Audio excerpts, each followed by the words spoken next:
ایک سوال یہ بھی پیدا ہوتا ہے کہ جب آپ حرم شریف میں داخل ہوتے ہیں تو یہ طواف اللہ پاک کیوں کرواتے ہیں؟ عجیب سا سوال ہے نا بھائی. آپ اللہ کے مہمان بن کے گئے ہیں، آپ کی تو خاطرداری بٹھال کے کرانی چاہیے تھی، دستر لگنا چاہیے تھا. یہ اللہ پاک طواف کیوں کرا رہے ہیں اپنے گھر کا؟ آدم علیہ السلام کو جب اللہ رب العزت نے بنایا، فرشتوں کو جب یہ حکم دیا کہ آدم کو سجدہ کرو، اللہ رب العزت نے آدم علیہ السلام کا اور فرشتوں کا ذہنی اعتبار سے مقابلہ کروایا، اور اس ذہنی اعتبار کے مقابلے میں آدم علیہ السلام کی جیت ہوئی، اور فرشتوں نے 7ویں آسمان پہ بیت المعمور کے نام سے اللہ کا ایک گھر ہے اس کا طواف کیا. جب اس کا طواف کیا تو اللہ رب العزت کو یہ ادا بہت پسند آئی، اور اسی وقت جبرائیل علیہ السلام کو یہ حکم دیا گیا کہ آدم کو لے کے زمین پہ جاؤ اور بیت المعمور کے ٹھیک نیچے روئے زمین پر میرے ایک گھر کی تعمیر کرو، تاکہ میرے بندے اگر مجھ سے اپنے عشق کا اظہار کرنا چاہیں یا اپنی کسی غلطی کا کفارہ دینا چاہیں تو میرے گھر کا طواف کریں. اگر مجھ سے اپنے عشق کا اظہار کرنا چاہیں یا اپنی کسی غلطی کا کفارہ دینا چاہیں تو میرے اس گھر کا طواف کریں.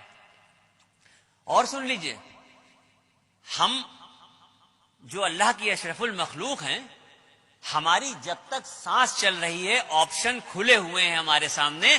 ہم زندگی میں جتنی بار چاہیں مکہ شریف جائیں، جتنی بار چاہیں حرم شریف جائیں، اور جتنا چاہیں اتنا طواف کریں. لیکن وہ جو بیت المعمور کے نام سے اللہ کا گھر ہے جس کے فرشتے صرف طواف کرتے ہیں، تو 70,000 فرشتے روز اس گھر کا طواف کرتے ہیں، اور ایک بار جو فرشتہ طواف کر رہا ہے قیامت تک اس کا دوبارہ نمبر نہیں آئے گا. اتنے فرشتے ہیں، اس درجہ طواف ہو رہا ہے کہ ایک بار جو طواف ہو رہا ہے وہ دوبارہ نہیں آئے گا. اب یہ جو زمین پہ خانہ کعبہ کی تعمیر ہوئی، تو اب تو ترقی ہو چکی ہے دنیا میں، ہر چیز آسان ہو گئی ہے.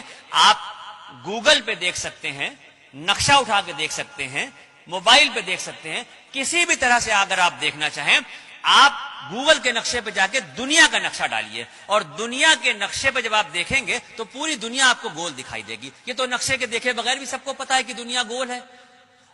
اس دنیا کے گول کے بیچ میں جو سینٹر ہے، بالکل انچوں سے ناپ لیجئے، ایک ایک سوت کے حساب سے ناپ لیجئے، پوری جو گول دنیا ہے اس کے بیچ کا جو سینٹر ہے، اس گول سینٹر پہ یہ کعبۃ اللہ کی تعمیر ہوئی ہے. اب یہاں پر بات ختم نہیں ہوتی، یہ تو بات سمجھ میں آ گئی کہ دنیا گول ہے، اور دنیا گول ہے تو اس کے بیچ میں خانہ کعبہ ہے. یہ بات یہاں پہ ختم نہیں ہوتی.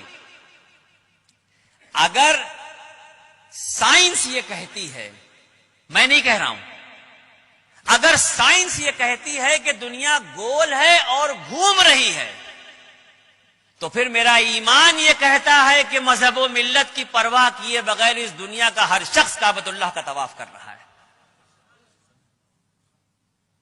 اگر سائنس یہ کہہ رہی ہے کہ دنیا گول ہے اور گھوم رہی ہے، تو پھر میرا ایمان یہ کہتا ہے کہ اس دنیا پہ مذہب و ملت کی پرواہ کیے بغیر کسی بھی مذہب کا شخص ہو، ہر شخص جانے میں یا انجانے میں کعبۃ اللہ کا طواف کر رہا ہے.